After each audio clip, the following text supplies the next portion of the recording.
Chris Cuomo had a guest on, a Dr. Leana Wen. She is an MD from what I know. And she was on the network, and this was March 10th, but this segment is getting a whole lot of, let's say, publicity, and not the good kind. I don't know how this one slipped past the goalie on March 10th, because people are starting to spread this around.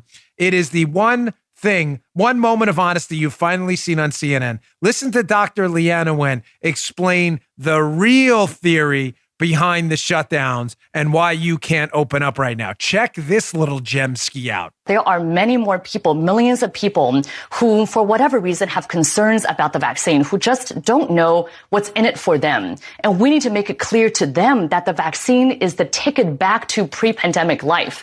And the window to do that is really narrowing. I mean, you were mentioning, Chris, about how all these states are reopening. They're reopening at 100%. And we have a very narrow window to tie reopening policy to vaccination status. Because otherwise, if everything is reopened, then what's the carrot going to be? How are we going to incentivize people to actually get the vaccine? So that's why I think the CDC and the Biden administration needs to come out a lot bolder and say, if you're vaccinated, you can do all these things. Here are all these freedoms that you have. Because otherwise, people are going to go out and enjoy these freedoms anyway. And I fear a situation of coming into the fall where we never reach herd immunity. And then we get hit by the next surge of COVID-19 in the fall, something that we could have prevented if we just got people vaccinated now. Is that a gem or what? Is that not a sparkling gem or what? Woo. She just says the quiet part out loud. How fantastic is that?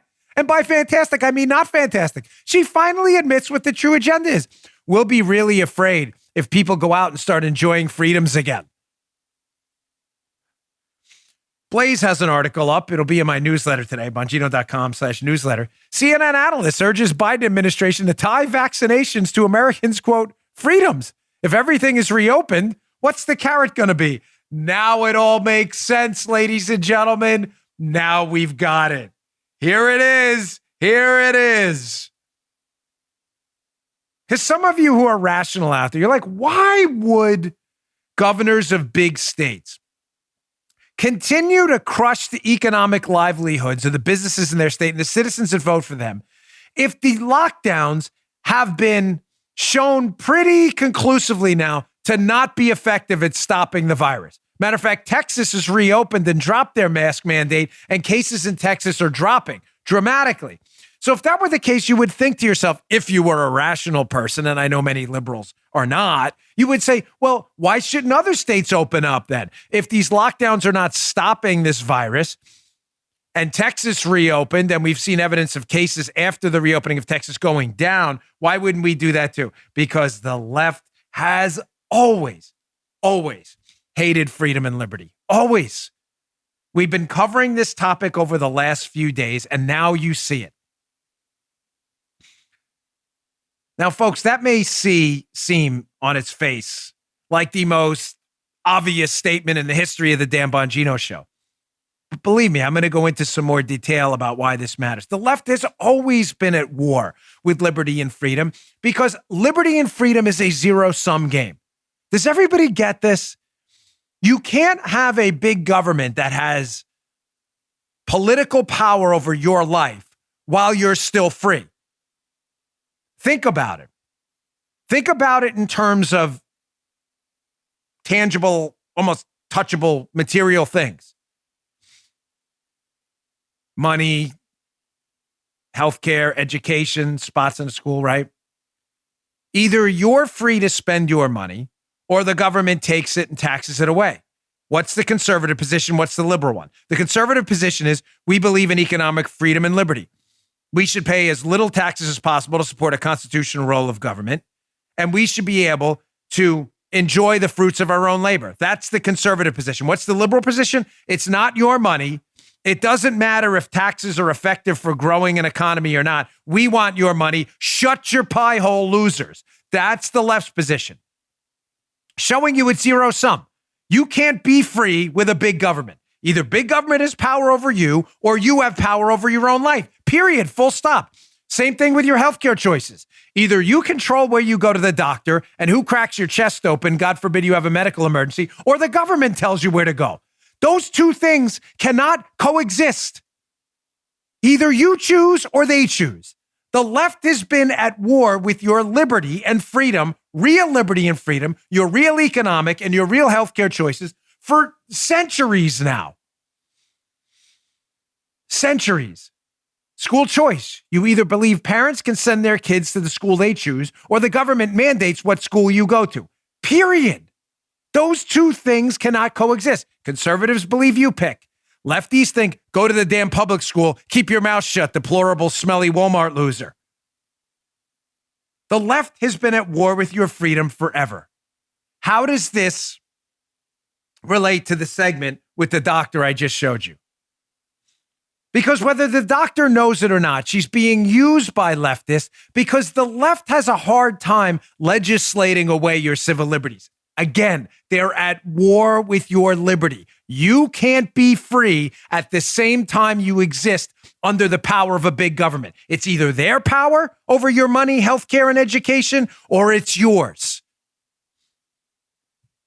The left has been itching to get its mitts on your economic, healthcare, and school choice freedom forever. They're always looking for a way to do it. So they've had three ways of doing it. They've tried it through raw political power, voting people into office who vote away your money, vote away your healthcare freedom, and vote away your power to pick where your kids go to school.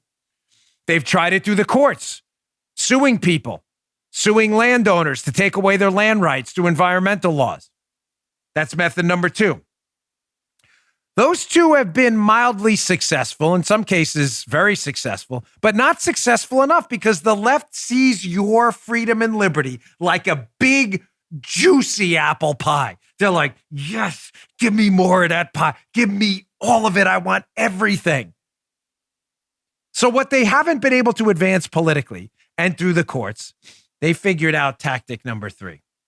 What's option three? Wrote it down right here. Notes, baby, notes. Let's use the crisis and boycott pressure on corporations to whittle away your freedoms and liberty. What better way to do it? And now you see this doctor, whether she knows it or not, talking about the dirty little secret that the shutdowns were a way and are a way right now to incentivize you to do something. And believe me, I'm using incentivize with the dreaded air quotes. Incentivize you to do something you may or may not want to do. Get a vaccine. Notice how tactic one, forcing you by law to get a vaccine probably won't work. Suing you through the courts to get a vaccine probably won't work either. So the leftists figured out if they use their emergency powers under the pandemic to make you do things you don't want to do, that they'll get away with it. Hence a shutdown to the economy. And notice what she says. If we allow people to open up and enjoy freedoms, she's terrified that they may forget about the virus for a little while and start living normal lives or not have it at the front of their cerebral cortex the entire time. We don't live like that during flu season. Everybody goes out, realizes there's a threat of the flu and goes out and lives their lives. They want you afraid all the time. The pandemic has to be right in the front, tattooed on your cerebral cortex, okay?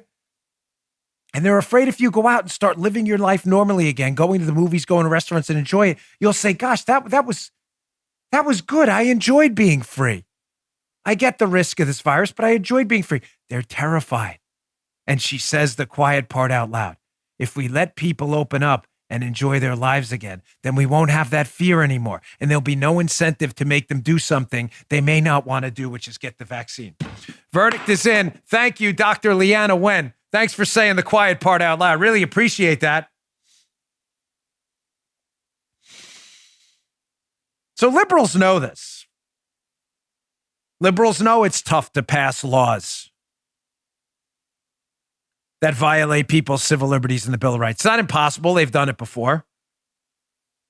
I mean, it was Democrats down south who were all about Jim Crow. That's a fact, by the way. Uncomfortable historical moment, but true. Those were Southern Democrats who did that.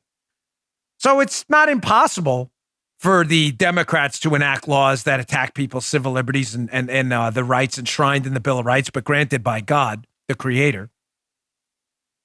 So I told you they had three paths to attack your liberty. Political path, the legal path through the courts, and option three, using the crisis and corporate pressure to attack your liberties. So let's go through one by one. What's the problem they're having with the political path? Well, there are a couple things in their way because remember, the left's always engaged in a 30-front war, always. The left never stops. This is why you can never give up. The left never, ever, ever stops. They never take a day off, ever. The day after Donald Trump won, they were out there with the pink hats doing their thing. That's why we can never stop either. But using the political path to whittle away your civil liberties and freedoms, there are obstacles there. And what are those obstacles? The filibuster in the U.S. Senate, which stops them from passing horrible legislation. They're attacking that. And GOP state governors like Ron DeSantis and others who have opened up their states, Greg Abbott and others, and allowed economic freedom to thrive again, even in the midst of a pandemic. Did you notice both of those things are under attack? You think that's by accident? Ron DeSantis ruthlessly attacked every day by the media and the left. The filibuster, now it's racist to filibuster legislation. Did you see that? So the Democrats attack everywhere all the time. Number two, they attack through the courts, through lawsuits. Why is there an obstacle there? Because of President Trump, who appointed close to 300 federal judges, I believe. That court route has been foreclosed upon. So they're at option three. Use the crisis, which Dr. Leanna Wen again said out loud, and then pressure corporations.